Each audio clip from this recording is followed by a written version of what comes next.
नमस्कार दोस्तों, स्वागत है आपका शिक्षा ज्ञान की दुनिया के यूट्यूब चैनल पर। हम लक्ष्मीकांत की सीरीज कंप्लीट कर रहे हैं जिसमें हमने 7 चैप्टर कंप्लीट कर दिए। अब 8वां चैप्टर का फर्स्ट पार्ट में आपका स्वागत है जिसमें हम पढ़ेंगे समझेंगे राज्य के नीति निर्देशक तत्व directive principle of state policy को समझेंगे। चलिए शुरू करते हैं टाइम न वेस्ट करते हुए। चैनल पर नए हैं, चैनल को सब्सक्राइब कीजिएगा। चलिए शुरू करते हैं। राज्य के नीति निर्देशक तत्वों का उल्लेख संविधान के भाग 4 के अनुच्छेद 36 से 51 तक में किया गया है।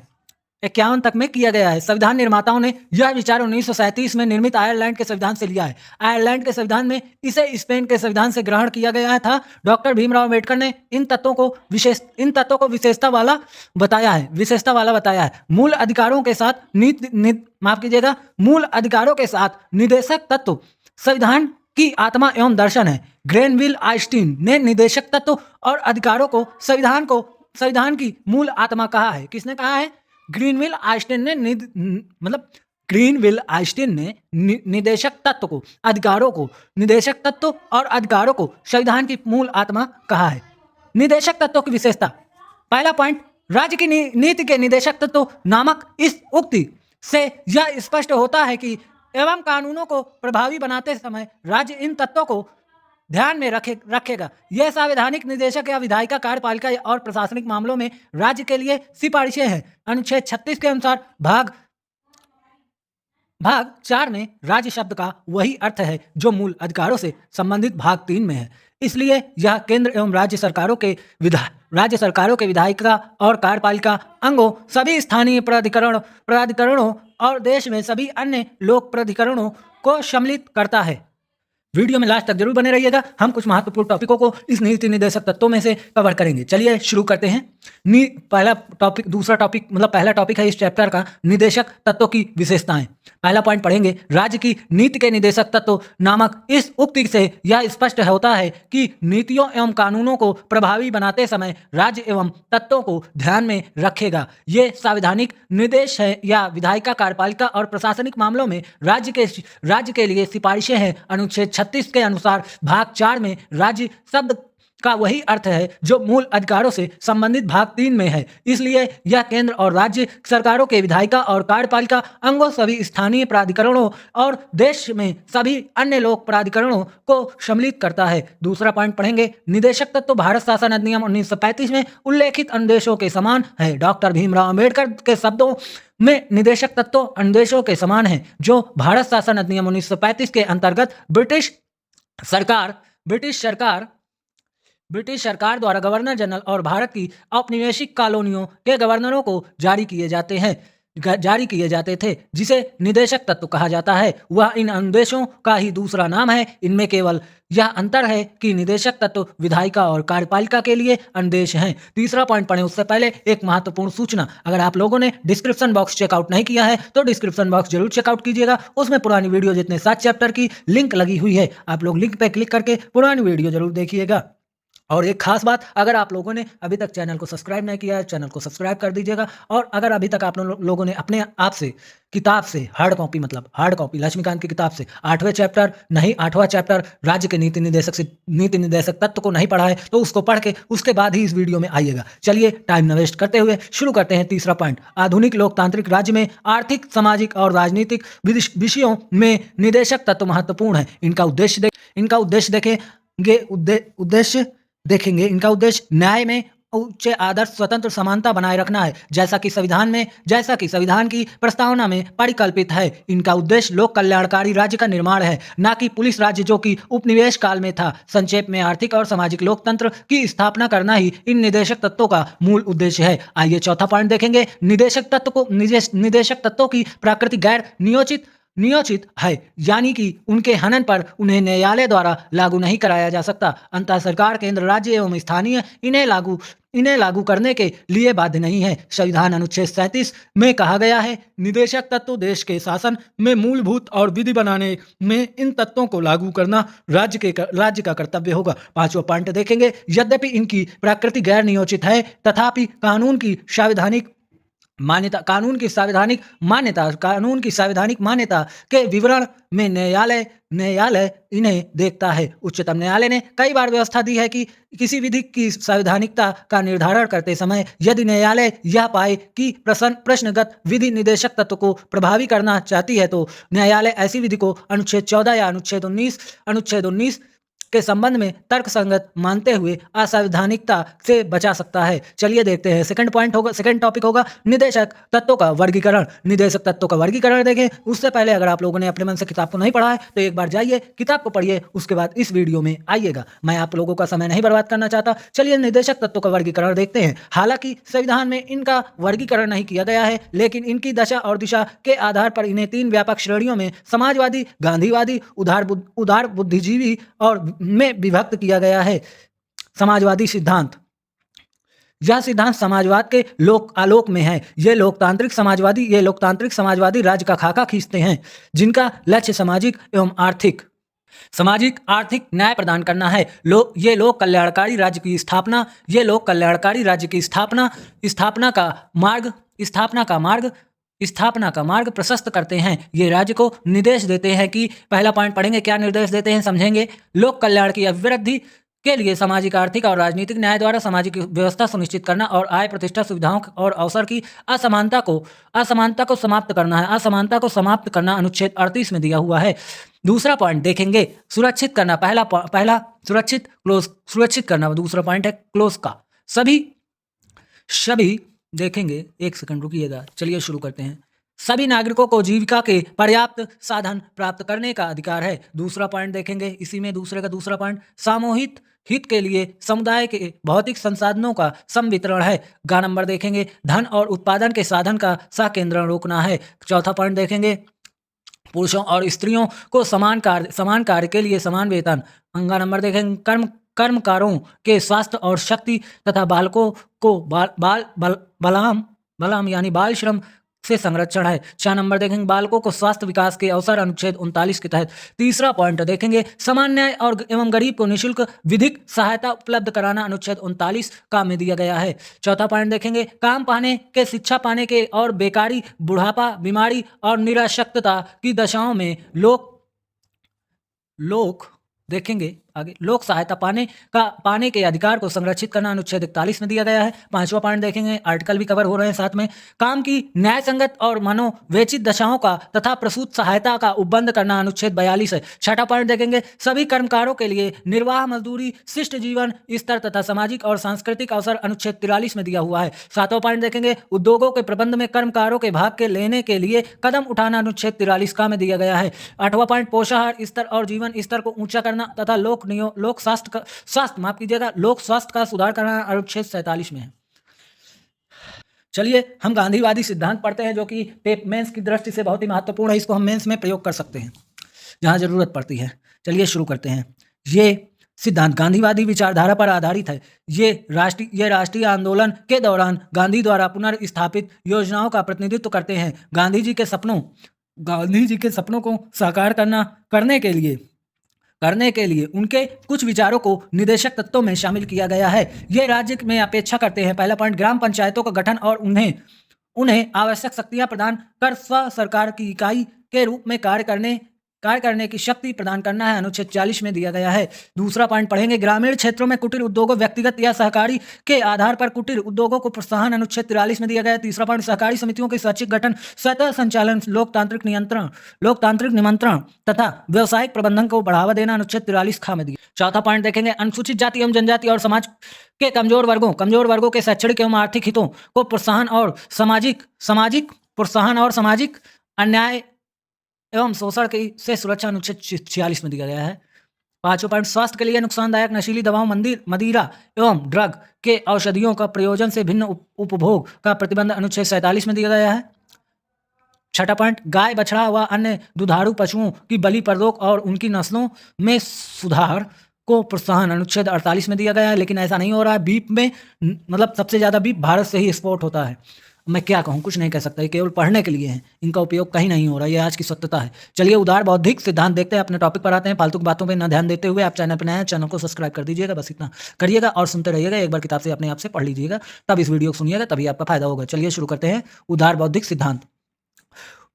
इस श्रेणी में सिद्धांतों को शामिल किया है जो उदारवादिता की विचारधारा से संबंधित है। ये राज्य को निर्देश देते हैं। क्या निर्देश देते हैं आइए देखेंगे। पहला पॉइंट पढ़ेंगे, भारत के समस्त राज्य क्षेत्र को नागरिकों के लिए एक समान सिविल संहिता अनुच्छेद 44 के तहत। दूसरा पॉइंट, सभी बालकों को 14 वर्ष की आयु पूरी करने तक निःशुल्क शिक्षा एवं अनिवार्य शिक्षा देना अनुच्छेद 45। ये हम पीछे पढ़ चुके हैं, ठीक है। इसका विस्तार हमने 7वें चैप्टर के चौथे मतलब 5वें पार्ट में दिया है, ठीक है। ये अनुच्छेद 45 वाला। तीसरा पॉइंट देखेंगे कि कृषि और पशुपालन को आधुनिक और वैज्ञानिक प्रणालियों से करना अनुच्छेद 48 में दिया गया है। चौथा पॉइंट देखेंगे, पर्यावरण एवं संरक्षण एवं संवर्धन और वन तथा वन्य जीवों की रक्षा अनुच्छेद 48 का में। पांचवा पॉइंट, राष्ट्रीय महत्व वाले घोषित किए गए कलात्मक या ऐतिहासिक अभिरुचि वाले संस्मारक एवं स्थान या वस्तु का संरक्षण करना अनुच्छेद 48 में दिया गया है, ठीक है। छठा पॉइंट देखेंगे, राज्य की लोक सेवाओं में न्यायपालिका को कार्यपालिका से पृथक करना अनुच्छेद 50 में दिया गया है। सातवां पॉइंट, अंतर्राष्ट्रीय शांति और सुरक्षा की अभिवृद्धि करना और तथा राष्ट्रों के बीच न्यायपूर्ण और सम्मानपूर्ण संबंधों को बनाए रखना, अंतर्राष्ट्रीय विधि और संधि बाध्यताओं के प्रति आदर बढ़ाना और अंतर्राष्ट्रीय विवादों को मध्यस्थ द्वारा निपटाने के लिए प्रोत्साहन देना अनुच्छेद 51। नए निदेशक तत्व, 42वें संविधान संशोधन अधिनियम 1976 में निदेशक तत्वों की मूल सूची में चार तत्व और जोड़े गए हैं। इनकी भी राज्य से अपेक्षा रहती है। पहला पॉइंट देखेंगे, कौन से 4 तत्व जोड़े गए हैं। बच्चों के स्वास्थ्य विकास के लिए अवसरों को सुरक्षित करना अनुच्छेद 39 के तहत, ठीक है। अब देखेंगे दूसरा पॉइंट, समान न्याय को बढ़ावा देने के लिए और गरीबों को मुफ्त कानूनी सहायता प्रदान करने के लिए अनुच्छेद 39 का। तीसरा पॉइंट, उद्योगों के प्रबंधन में श्रमिकों की भागीदारी को सुरक्षित करने के लिए कदम उठाने के लिए अनुच्छेद 43 का में। चौथा पॉइंट देखेंगे, रक्षा और पर्यावरण बेहतर बनाने और जंगलों और वन्य जीवन की रक्षा करने के लिए अनुच्छेद 48 का। लेकिन आज इसका हनन हो रहा, पता आप लोगों को कौन सी एक पेड़ मतलब कौन से पहाड़ को काटा जा रहा है वो आप सभी लोगों को पता है। आज ये अनुच्छेद 48 का हनन हो रहा है, लेकिन कोई आवाज़ नहीं उठा रहा। चलिए हम अपने टॉपिक पे चलते हैं। चौथा पॉइंट पढ़ चुके हैं हम। 44वें संविधान संशोधन अधिनियम 1978 एक और निदेशक तत्वों को जोड़ता है जो राज्य में से अपेक्षा रखता है कि वह आय, प्रतिष्ठा एवं सुविधाओं के अवसरों में असमानता को समाप्त करे, अनुच्छेद 38 में कहा गया है। 86वां संविधान संशोधन अधिनियम 2002 में अनुच्छेद 45 की विषय वस्तु को बदला गया है और प्राथमिक शिक्षा को अनुच्छेद 21 का के तहत मूल अधिकार बनाया गया है। संशोधित निदेशक तत्वों में अपेक्षा की गई है कि वह बचपन देखभाल के अलावा सभी बच्चों को 6 वर्ष की आयु तक निःशुल्क शिक्षा उपलब्ध कराएगा, ठीक है। सहकारी समितियों से संबंधित एक नया 97वां संविधान संशोधन अधिनियम 2011 द्वारा सहकारी समितियों से संबंधित एक नया नीति निर्देशक सिद्धांत जोड़ा गया है। इसके अंतर्गत राज्यों से यह अपेक्षा की गई है कि वे सहकारी समितियों को स्वैच्छिक गठन, स्वायत्तता, संचालन, लोकतांत्रिक नियंत्रण तथा व्यावसायिक प्रबंधन को बढ़ावा दे, अनुच्छेद 43 खा। निदेशक सिद्धांतों के पीछे संस्तुति। अगर आप लोगों ने अभी तक चैनल को सब्सक्राइब नहीं किया है तो चैनल को सब्सक्राइब कर दें। अगर आप लोग 12 सब्सक्राइबर हो चुके हैं, अगर आप लोग 8 सब्सक्राइबर यानी 20 सब्सक्राइबर पूरे करते हैं तो हम इसमें स्पेक्ट्रम की हिस्ट्री भी शुरू करने जा रहे हैं कुछ दिनों बाद। अगर 20 सब्सक्राइबर आ गए तो मतलब 20 सब्सक्राइबर हो गए तो, और जल्द ही मैं NCERT की क्लास भी शुरू करने वाला हूँ। वो आप लोगों को बहुत सारा बेनिफिट देंगे, ये मेरा वादा है आप लोगों से। इसलिए कह रहा हूँ इस चैनल को और सब्सक्राइब, मतलब जितने लोग नए हैं इस चैनल को सब्सक्राइब करके ही जाएंगे और पूरा वीडियो देखिएगा, तभी आपको समझ में आएगा। जितनी पुरानी वीडियो उनकी लिंक आपको डिस्क्रिप्शन बॉक्स में मिल जाएगी। चलिए शुरू करते हैं तीसरा टॉपिक, निदेशक सिद्धांतों के पीछे संस्तुति। संविधान सभा के संवैधानिक सलाहकार सर BN राव ने इस बात की संस्तुति की है कि वैयक्तिक अधिकार को 2 श्रेणियों में नियोजित एवं गैर नियोजित में बांटा जाना चाहिए, जिसे प्रारूप समिति द्वारा स्वीकार कर लिया गया। इस तरह नियोजित प्रकृति वाले मूल अधिकारों को भाग 3 में उल्लेखित किया गया है और गैर नियोजित निदेशक तत्व को संविधान के भाग 4 में रखा गया है। यद्यपि निदेशक तत्व गैर नियोजित हैं तथापि संविधान अनुच्छेद 37 के इस बात को स्पष्ट किया गया है कि ये तत्व देखेंगे, ये तत्व देश के शासन में मूलभूत हैं। अंततः यह राज्य का कर्तव्य होगा कि इन तत्वों का विधि बनाने में प्रयोग करे। अंततः यह इनके अनुप्रयोग हेतु राज्य प्राधिकारियों पर नैतिक दायित्व अभ्यारोपित करता है, परंतु इसके पीछे वास्तविक शक्ति राजनीतिक है। अर्थात जनमत अल्लादी कृष्णस्वामी अय्यर ने कहा था लोगों के लिए उत्तरदायी कोई भी मंत्रालय संविधान के भाग 4 में वर्णित उपबंधों की अवहेलना नहीं कर सकता। इसी प्रकार डॉक्टर भीमराव अम्बेडकर ने संविधान सभा में कहा था कि लोकप्रिय मत पर कार्य करने वाली सरकार नीति बनाते समय निदेशक तत्वों की अवहेलना नहीं कर सकती। यदि कोई सरकार इनकी अवहेलना करती है तो निर्वाचन समय उसे मतदाताओं के समक्ष इसका उत्तर अवश्य देना होगा, लेकिन ऐसा आजकल नहीं हो रहा। संविधान निर्माताओं ने निदेशक सिद्धांतों को गैर नियोजित एवं विधि रूप से लागू करने की बाध्यता वाला नहीं बनाया, क्योंकि पहला पॉइंट देखेंगे, देश के पास उन्हें लागू करने के लिए पर्याप्त वित्तीय संसाधन नहीं थे। दूसरा पॉइंट, देश में व्यापक विविधता और पिछड़ापन इनके क्रियान्वयन में बाधक होगा। तीसरा पॉइंट, स्वतंत्र भारत को नए निर्माण के कारण इसे कई तरह के भारों से मुक्त रखना होगा, ताकि उसे इस बात के लिए स्वतंत्र रखा जाए कि उनके क्रम समय स्थान एवं पूर्ति का निर्णय लिया जा सके। इसलिए संविधान निर्माताओं ने तत्व को प्रस्तुत करने के लिए व्यवहारिक दृष्टिकोण अपनाया और इन तत्वों को शक्ति निहित नहीं की। उन्हें न्यायालयीय प्रक्रिया से जागरूक जनता के मतों में विश्वास प्रकट किया। आइए अगला टॉपिक हमारा चौथा टॉपिक होगा, निदेशक तत्वों की आलोचना देखेंगे। संविधान सभा में कुछ सदस्यों एवं अन्य संवैधानिक एवं राजनीतिक विशेषज्ञों ने राज्य की नीति निदेशक तत्वों की निम्नलिखित आधार पर आलोचना की। पहला पॉइंट देखेंगे जो आलोचना होगा, कोई कानून शक्ति नहीं, मुख्यतः इनके गैर नियोजित चरित्र के कारण इनकी आलोचना की गई, जबकि केटी शाह ने इसे अतिरेक कर्मकांडी बताया और इसकी तुलना एक चेक जो बैंक में है उसका भुगतान बैंक संसाधनों की अनुमति पर ही संभव है। नसीरुद्दीन ने इनके लिए कहा, यह सिद्धांत 9 वर्ष प्रस्तावों की तरह हैं जो जनवरी को टूट जाते हैं। या यहाँ तक कि टीटी कृष्णमचारी ने इनके लिए कहा, भावनाओं का एक स्थायी कूड़ा घर। केसी वेयर ने इन्हें कहा, लक्ष्य एवं आकांक्षाओं का घोषणा पत्र कहा और इन्हें धार्मिक उपदेश तथा सर आइवर जेनिंग्स इन्हें कर्मकांडी आकांक्षा कहते हैं।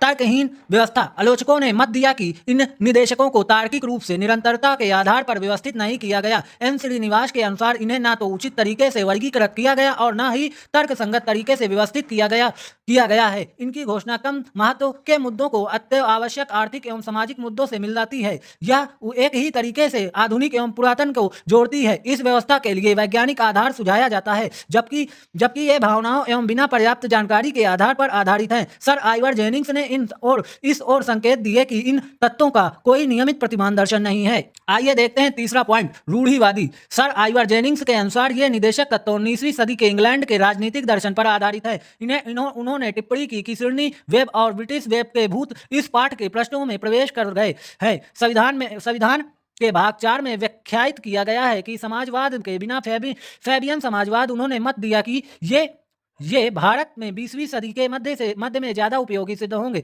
इस प्रश्न का कि क्या वे 21वीं सदी में उपयोगी होंगे जब नहीं दिया गया जवाब नहीं दिया गया, लेकिन यह तय है कि यह अप्रचलित होंगे। चौथा पॉइंट देखेंगे, चौथा संवैधानिक टकराव देखेंगे। के संथानम का मत है कि इन तत्वों से केंद्र एवं राज्यों के बीच, राष्ट्रपति एवं प्रधानमंत्री के बीच एवं राज्यपाल और मुख्यमंत्री के बीच संवैधानिक टकराव होगा। उनके अनुसार केंद्र एवं इन तत्वों को लागू करने के लिए राज्यों को निर्देश दे सकता है और इनका लागू न होने पर वह राज्य सरकार को बर्खास्त कर सकता है। इसी प्रकार जब प्रधानमंत्री को संसद द्वारा यथापरित विधेयक जो निदेशक तत्वों का उल्लंघन करता हो प्राप्त हो तो राष्ट्रपति विधेयक को इस आधार पर अस्वीकृत कर सकता है कि ये तत्व राष्ट्र के शासन के लिए मूलभूत और इसलिए मंत्रालय को इन्हें नकारने का कोई अधिकार नहीं है। इसी तरह का संवैधानिक टकराव राज्य स्तर पर राज्यपाल और मुख्यमंत्री के बीच भी उत्पन्न हो सकता है। आइए निदेशक तत्वों की उपयोगिता देखते हैं। बहुत ही महत्वपूर्ण टॉपिक चल रहे हैं। अगर आपने पुरानी वीडियो नहीं देखी है तो नीचे दिए गए डिस्क्रिप्शन बॉक्स में चेकआउट करें। डिस्क्रिप्शन बॉक्स में बहुत ही महत्वपूर्ण टॉपिक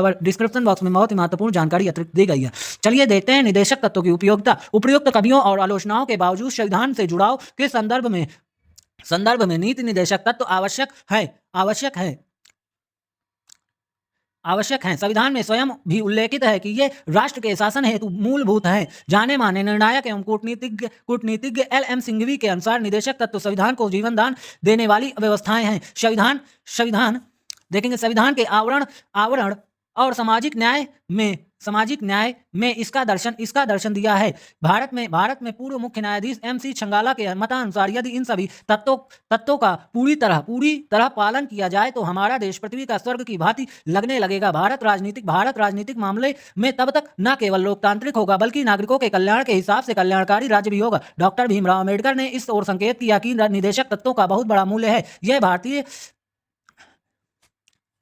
ये भारतीय राज्य व्यवस्था के लक्ष्य आर्थिक लोकतंत्र को निर्धारित करते हैं। जैसा कि राजनीतिक लोकतंत्र प्रकट होता है, ग्रेनविल आइंस्टीन का कहना है कि निदेशक तत्वों का लक्ष्य सामाजिक क्रांति एवं आवश्यक शर्तों को स्थापित कर उनको ग्रहण करने के समान है। संविधान सभा के सलाहकार सर B.N. राव ने निदेशक तत्वों को राज्य प्राधिकारियों के लिए नैतिक आवश्यकता एवं शैक्षिक मूल्य वाला बताया।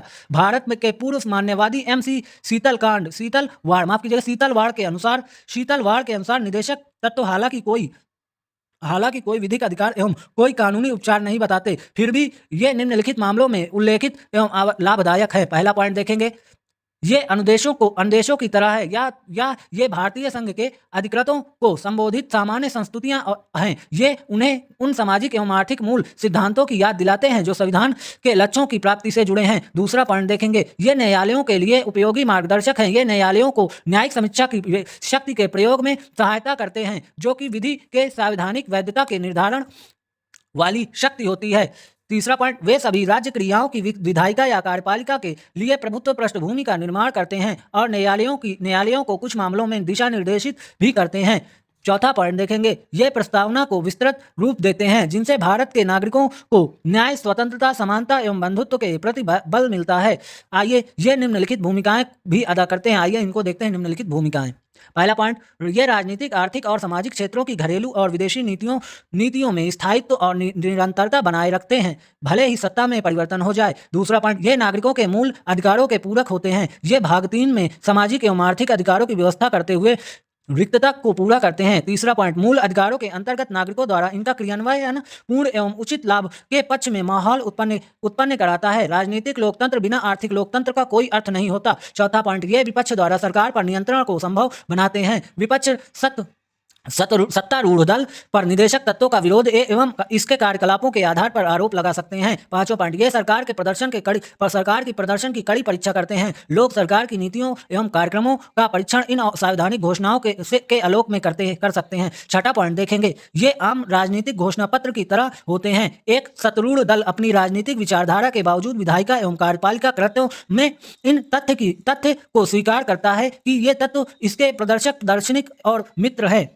चलिए आगे नेक्स्ट टॉपिक की ओर बढ़ते हुए आप लोग चैनल को सब्सक्राइब कर दीजिएगा अगर चैनल पर नए हैं तो। चलिए मूल अधिकारों एवं निदेशक तत्वों में टकराव देखते हैं। एक और मूल अधिकारों में नियोजितता और निदेशक तत्वों की गैर नियोजितता तथा दूसरी ओर निदेशक तत्व अनुच्छेद 37 को लागू करने के लिए राज्य की नैतिक बाध्यता ने दोनों के मध्य टकराव को जन्म दिया।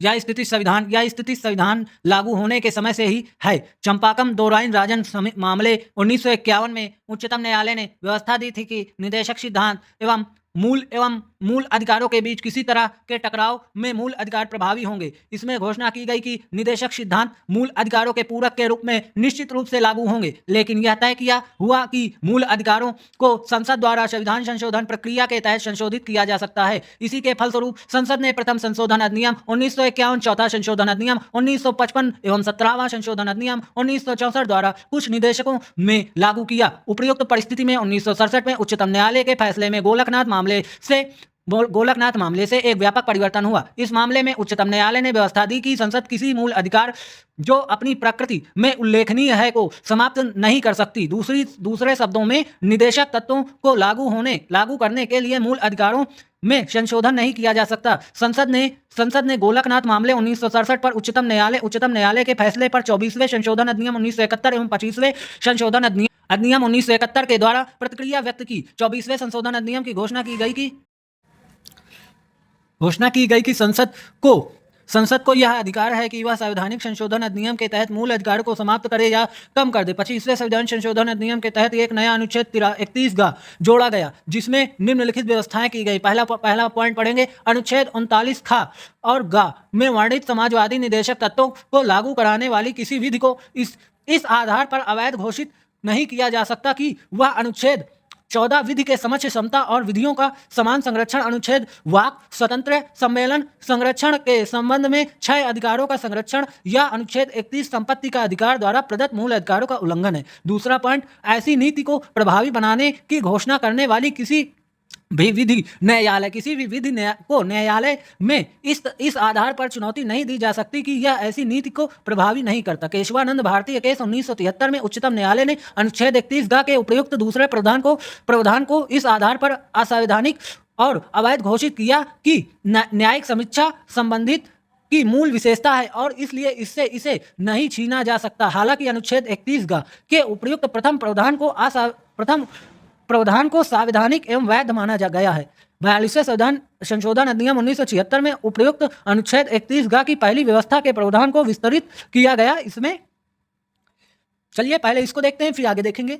मूल अधिकार, पहला पॉइंट, यह नकारात्मक या जैसा कि यह राज्य को कुछ मामलों पर कार्य करने से प्रतिबंधित करता है। दूसरा पॉइंट देखेंगे, यह नियोजित होते हैं, इनके हनन पर न्यायालय द्वारा इन्हें लागू कराया जा सकता है। तीसरा पॉइंट देखेंगे, इनका उद्देश्य देश में लोकतांत्रिक राजनीतिक व्यवस्था स्थापित करना। चौथा पॉइंट देखेंगे, ये कानून रूप से मान्य है। पांचवा पॉइंट, ये व्यक्तिगत कल्याण को प्रोत्साहन देते हैं, इस प्रकार ये वैयक्तिक हैं। छठा पॉइंट, इनको लागू करने के लिए विधान की आवश्यकता नहीं है, ये स्वैच्छा लागू है। सातवां पॉइंट, न्यायालय इस बात के लिए बाध्य है कि किसी भी मूल अधिकार के हनन की विधि को वह गैर संवैधानिक या अवैध घोषित करे।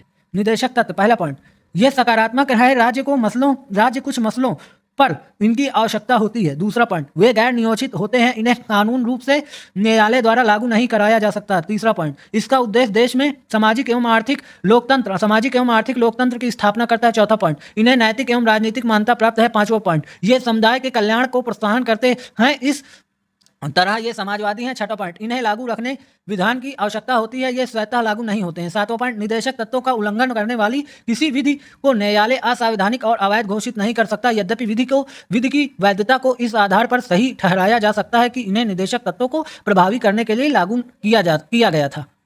केवल अनुच्छेद 39 ख और ग में वर्णित को किसी निदेशक तत्व को लागू करने वाली विधि को अपने संरक्षण में सम्मिलित किया गया। दूसरे शब्दों में 42वें संशोधन अधिनियम के निदेशक तत्व की प्राथमिकता एवं सर्वोच्चता को मूल अधिकारों पर प्रभावी बनाया गया, उन अधिकारों पर जिनका उल्लेख अनुच्छेद 14, 19 एवं 31 में है। हालांकि इस विस्तार को उच्चतम न्यायालय द्वारा मिनवर मिल्स मामले 1980 में असंवैधानिक एवं अवैध घोषित किया गया। इसका तात्पर्य है कि निदेशक तत्व को एक बार फिर मूल अधिकार के अधीनस्थ बताया गया, लेकिन अनुच्छेद 14 एवं अनुच्छेद 19 द्वारा स्थापित मूल अधिकारों को अनुच्छेद 39 ख और ग में बताए गए निदेशक तत्व के अधीनस्थ माना गया। अनुच्छेद 31 संपत्ति का अधिकार को 44वें संविधान संशोधन अधिनियम 1978 द्वारा समाप्त कर दिया गया।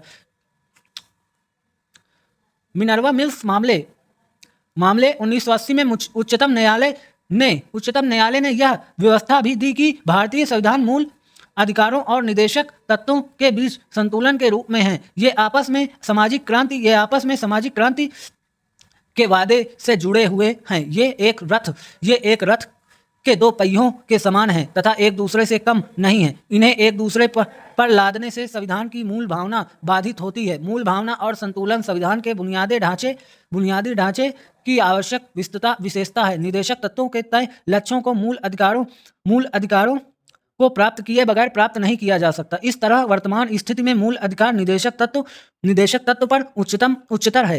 फिर भी इसका अभिप्राय यह नहीं है कि निदेशक तत्वों को लागू नहीं किया जा सकता। संसद निदेशक तत्वों को लागू करने के लिए मूल अधिकारों में संशोधन कर सकती है। इस संशोधन में संविधान के मूल ढांचे को क्षति नहीं पहुंचनी चाहिए। निदेशक तत्वों का क्रियान्वयन 1950 से केंद्र में अनुवर्ती सरकारों एवं राज्यों ने निदेशक तत्वों को लागू करने के लिए अनेक कार्यक्रम एवं विधियों को बनाया गया। इनका उल्लेख निम्नलिखित है। पहला पॉइंट, 1950 में योजना आयोग की स्थापना की गई ताकि देश का विकास नियोजित की तरीके से हो सके। अनुवर्ती पंचवर्षीय योजनाओं का उद्देश्य समाज आर्थिक न्याय प्राप्ति तथा आय प्रतिष्ठा और अवसर की असमानताओं को कम करना है। 2015 में योजना आयोग के स्थान पर एक निकाय NITI Aayog national institution for transforming India की स्थापना की गई।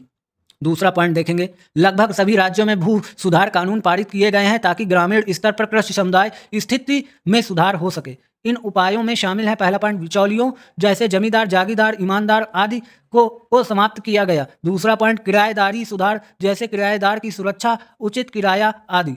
तीसरा पॉइंट, भूमि सीमांकन व्यवस्था। चौथा पॉइंट, अतिरिक्त भूमि का भूमिहीनों में वितरण। पांचवा पॉइंट, सहकारी कृषि। तीसरा पॉइंट देखेंगे, न्यूनतम मजदूरी अधिनियम 1948, मजदूरी संदाय अधिनियम 1936, बोनस संदाय अधिनियम 1965, ठेका श्रम विनियमन और उत्सादन अधिनियम 1970, बाल श्रम प्रतिषेध और विनियमन अधिनियम 1986, बंधुआ श्रम पद्धति उत्सादन अधिनियम 1976, व्यवसाय संघ अधिनियम 1926, कारखाना अधिनियम 1948, खान अधिनियम 1952, औद्योगिक विवाद अधिनियम 1947, कर्मकार प्रतिकार अधिनियम 1923 आदि को श्रमिक वर्गों के हितों के संरक्षण के लिए लागू किया गया। वर्ष के हितों के संरक्षण के लिए लागू किया गया। वर्ष 2006 में सरकार ने बाल श्रम पर प्रतिबंध लगाया। 2016 में बाल श्रम निषेध एवं विनियमन अधिनियम 1986 का नाम बदलकर बाल एवं किशोर श्रम निषेध एवं अविनियमन अधिनियम 1980 कर दिया गया। चौथा पॉइंट देखेंगे, प्रसु विधा अधिनियम 1961 और समान परिश्रमिक अधिनियम 1976 को महिला कर्मचारियों के हितों की रक्षा के लिए बनाया गया। पांचों पॉइंट, सामान्य वस्तुओं के प्रोत्साहन हेतु वित्तीय संसाधनों के प्रयोग के लिए कुछ पैमाने तय किए गए। इनमें शामिल है जीवन बीमा राष्ट्रीयकरण 1956, 14 प्रमुख बैंकों का राष्ट्रीयकरण 1969, सामान्य बीमा राष्ट्रीयकरण 1971, शाही खर्च की समाप्ति 1971 आदि। छठा पॉइंट, विधिक सेवा प्राधिकरण अधिनियम 1987 का राष्ट्रीय स्तर पर गठन किया गया ताकि गरीबों को निःशुल्क एवं उचित कानूनी सहायता प्राप्त हो सके। इसके अलावा समान न्याय को बढ़ावा देने के लिए लोक अदालतों का गठन किया गया। लोक अदालत संवैधानिक फोरम हैं जो कानूनी विवाद का निपटारा करते हैं। इन्हें जन अधिकार अदालतों के अदालतों के समान स्तर दिया गया है। इनके निर्णय मानने की बाध्यता होती है और इनके फैसले के विरुद्ध किसी न्यायालय में कोई अपील नहीं है। सातवां पॉइंट देखेंगे, खादी एवं ग्राम उद्योग बोर्ड, लघु उद्योग बोर्ड, राष्ट्रीय लघु उद्योग निगम, हैंडलूम बोर्ड, हथकरघा बोर्ड, कायर बोर्ड, सिल्क बोर्ड आदि की ग्रामीण क्षेत्रों में कुटीर उद्योग विकास के लिए स्थापना की गई। आठवां पॉइंट देखेंगे, सामुदायिक विकास कार्यक्रम 1952, पर्वतीय क्षेत्र निकाय कार्यक्रम 1960, सूखा संभावित क्षेत्र कार्यक्रम 1973, न्यूनतम आवश्यकता कार्यक्रम 1974, एकीकृत ग्राम विकास योजना 1978, जवाहर रोजगार योजना 1989, स्वर्ण जयंती ग्राम स्वरोजगार योजना 1999, संपूर्ण ग्रामीण रोजगार योजना 2001, राष्ट्रीय ग्रामीण रोजगार गारंटी योजना 2006 आदि को मानक जीवन जीने के उद्देश्य से प्रारंभ किया गया। नवा, वन्य जीव संरक्षण अधिनियम 1972 एवं वन्य संरक्षण अधिनियम 1980 को वन्य जीवों एवं वनों के लिए सुरक्षा कवच के रूप में प्रभावी बनाया गया। जल एवं वायु अधिनियमों ने केंद्र एवं राज्य प्रदूषण नियंत्रण बोर्ड स्थापित किए जो पर्यावरण की सुरक्षा एवं सुधार में कार्यरत हैं। राष्ट्रीय वन नीति 1988 का उद्देश्य वनों की सुरक्षा, संरक्षण और विकास करना। 10वां पॉइंट देखेंगे, उससे पहले अगर आप चैनल पर नए हैं, चैनल को सब्सक्राइब करके जरूर जाइएगा, बेल आइकन प्रेस कर दीजिए। 10वां पॉइंट, कृषि को आधुनिक बनाया गया। इसमें कृषि उपायों में सुधार के अलावा बीज, खाद एवं सिंचाई सुविधा उपलब्ध कराई गई। पशु चिकित्सा की आधुनिकता के लिए कई कदम उठाए गए। 11वां पॉइंट पढ़ेंगे, उससे पहले अगर आप लोगों ने पुरानी वीडियो नहीं देखी हैं तो पुरानी वीडियो की लिंक डिस्क्रिप्शन बॉक्स में जरूर लगी, उसको वॉच जरूर कीजिएगा। मैं आप लोगों के लिए इतनी मेहनत कर रहा हूं, थोड़ी सी मेरी मदद कर दीजिएगा कि चैनल को सब्सक्राइब कर दीजिएगा। चलिए शुरू करते हैं। 11वां पॉइंट, त्रिस्तरीय पंचायती राज व्यवस्था ग्राम, तालुक एवं जिला स्तर को चालू किया गया ताकि गांधी जी का सपना की हर गांव गणतंत्र ही साकार हो सके। 73वें संविधान संशोधन अधिनियम 1992 को इन पंचायती राज संस्थानों को संवैधानिक दर्जा देने के लिए प्रभावी बनाया गया। 12वां पॉइंट देखेंगे, शैक्षणिक संस्थानों, सरकारी नौकरियों एवं प्रतिनिधि निकायों में अनुसूचित जाति, जनजाति एवं कमजोर वर्गों के लिए सीटों को सुरक्षित किया गया। अस्पृश्यता अपराध अधिनियम 1955 को सिविल अधिकार संरक्षण अधिनियम 1976 नया नाम दिया गया और अनुसूचित जाति और अनुसूचित जनजाति अत्याचार निवारण अधिनियम 1989 को अनुसूचित जाति एवं जनजाति की सुरक्षा में प्रभावी बनाया गया ताकि उन्हें शोषण से मुक्त किया जा सके, सामाजिक शोषण से मुक्ति और सामाजिक न्याय भी मिले। 65वें संविधान संशोधन अधिनियम 1990 के तहत अनुसूचित जाति एवं जनजाति के लिए राष्ट्रीय आयोग की स्थापना घोषणा की गई ताकि उनके हितों की रक्षा हो सके। बाद में 89वां संवैधानिक संशोधन यानी संविधान संशोधन अधिनियम 2003 ने इस संयुक्त आयोग को 2 पृथक निकायों अर्थात राष्ट्रीय अनुसूचित जाति आयोग और अनुसूचित जनजाति आयोग में बांट दिया। 12वां पॉइंट पढ़ेंगे, अनेक राष्ट्रीय स्तर के आयोगों का गठन समाज के कमजोर वर्गों के सामाजिक, शैक्षिक और आर्थिक हितों संवर्धन एवं संरक्षण के लिए किया गया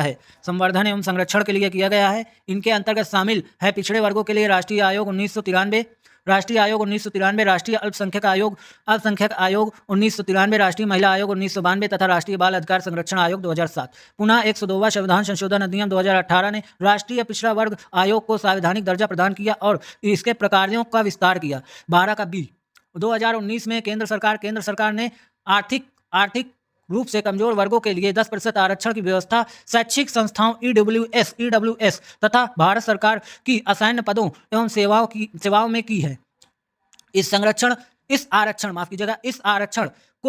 आरक्षण का लाभ आर्थिक रूप से कमजोर वर्गों के उन्हीं व्यक्तियों को मिलेगा जो अनुसूचित जाति और अनुसूचित जनजाति तथा पिछड़े वर्गों के लिए पहले से जारी आरक्षण के अवतरित नहीं है।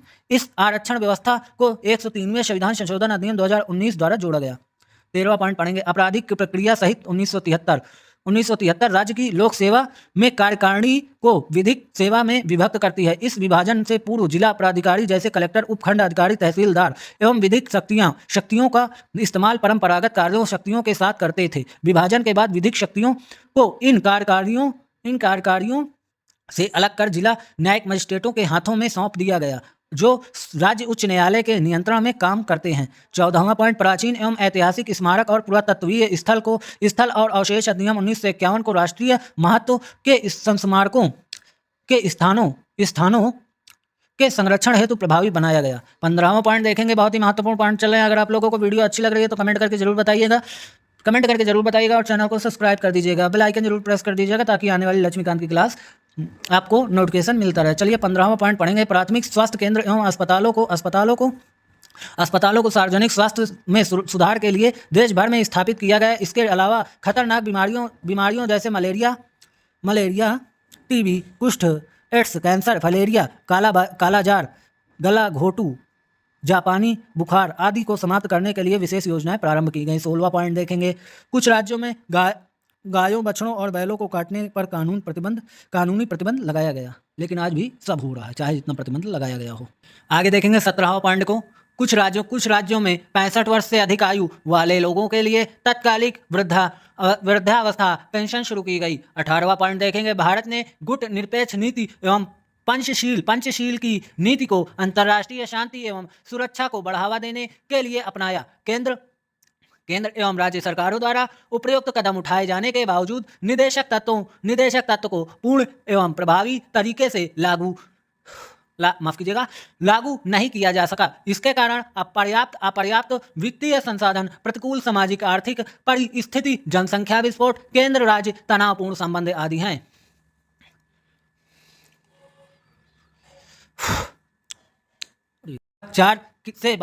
भाग 4 से बाहर के निदेश। भाग 4 में उल्लेखित निदेशों के अतिरिक्त संविधान के अन्य भागों में भी कई निर्देश दिए गए हैं जिनका विवरण इस प्रकार है। आइए देखते हैं। पहला पॉइंट देखेंगे, सेवाओं के लिए अनुसूचित जातियों और जनजातियों के दावे संघ या किसी राज्य के कार्यकलाप से संबंधित सेवाओं और पदों के लिए नियुक्तियां करने में अनुसूचित जातियों और अनुसूचित जनजातियों के सदस्यों के दावों का प्रशासन की दक्षता बनाए रखने की संपत्ति के अनुसार ध्यान रखा जाएगा। भाग 16 में अनुच्छेद 325 में।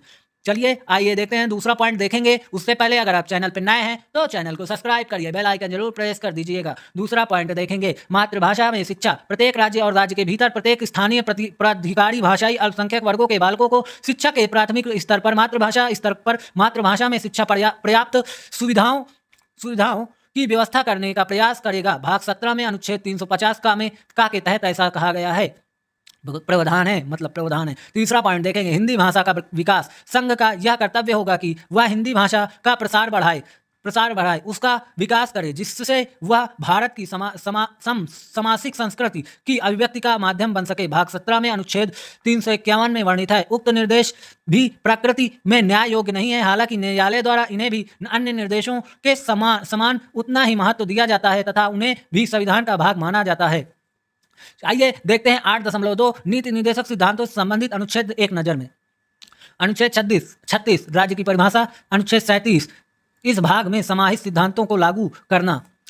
अनुच्छेद 38 राज्य द्वारा जन कल्याण के लिए सामाजिक व्यवस्था का बढ़ावा देना। अनुच्छेद 39 राज्य द्वारा अनुसरण किए जाने वाले कुछ नीति सिद्धांत। अनुच्छेद 39 से समान न्याय एवं निःशुल्क कानूनी सहायता। अनुच्छेद 40 ग्राम पंचायतों का संगठन। अनुच्छेद 41 कुछ मामलों में काम का अधिकार, शिक्षा का अधिकार तथा सार्वजनिक सहायता। अनुच्छेद 42 नियोजित एवं मानवीय कार्य दशाओं तथा मातृत्व सहायता के लिए प्रावधान। अनुच्छेद 43 कर्मचारियों का निर्वाह वेतन आदि। अनुच्छेद 43 से उद्योगों के प्रबंधन में कर्मचारियों की सहभागिता। अनुच्छेद 43 भी सहकारी समितियों को प्रोत्साहन। अनुच्छेद 44 नागरिकों के लिए समान नागरिक संहिता। अनुच्छेद 45 बालपन पूर्व देखभाल एवं 6 वर्ष से कम आयु के बच्चों की शिक्षा। अनुच्छेद 46 अनुजाति जनजाति का कमजोर वर्गों के शैक्षिक एवं आर्थिक हितों का बढ़ावा देना। अनुच्छेद 47 पोषाहार का स्तर बढ़ाने, जीवन स्तर सुधारने तथा जन स्वास्थ्य की स्थिति बेहतर करने संबंधित सरकार का कर्तव्य। अनुच्छेद 48 कृषि एवं पशुपालन का संगठन। अनुच्छेद 48 से पर्यावरण संरक्षण एवं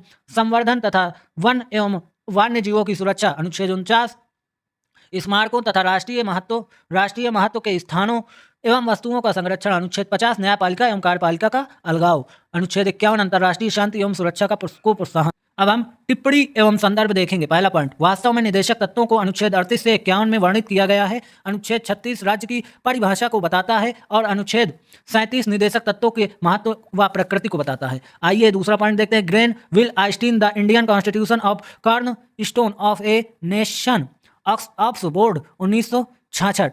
तीसरा पॉइंट, एक पुलिस राज्य मुख्यतः बाहरी आक्रमण से देश का बचाव एवं कानून एवं व्यवस्था बनाए रखने से मुख्यतः संबंधित राज्य के इस तरह के प्रतिबंधित स्वरूप 19वीं सदी के व्यक्तिवाद या सरकार के वाणिज्य में हस्तक्षेप न करने के सिद्धांत पर आधारित है। आप लोग इसको पूरा पढ़ लीजिएगा। आप लोगों के पास अगर किताब हो तो आप लोगों ने अगर वीडियो पूरा देखा है तो आप लोगों को बहुत बहुत धन्यवाद। 8वां चैप्टर हमारा यहाँ से कंप्लीट होता है। अब हम नेक्स्ट चैप्टर 9वें चैप्टर में जाएंगे। 9वें चैप्टर में हम पढ़ेंगे क्या, आइए देखते हैं क्या पढ़ेंगे 9वें चैप्टर में। 9वें चैप्टर में पढ़ेंगे मूल कर्तव्य को पढ़ेंगे, जो कि बहुत ही महत्वपूर्ण है। अगर आप लोगों ने वीडियो पूरी देखी, आप लोगों को बहुत बहुत धन्यवाद। और जितनी भी 7 चैप्टर की मैंने वीडियो है उसकी लिंक आपको डिस्क्रिप्शन बॉक्स में मिल जाएगा। डिस्क्रिप्शन बॉक्स जरूर चेकआउट कीजिएगा। आप लोगों का बहुत बहुत धन्यवाद। 8वां चैप्टर हमारा यहाँ से समाप्त होता हुआ है। बहुत बहुत धन्यवाद पूरा वीडियो देखने के लिए।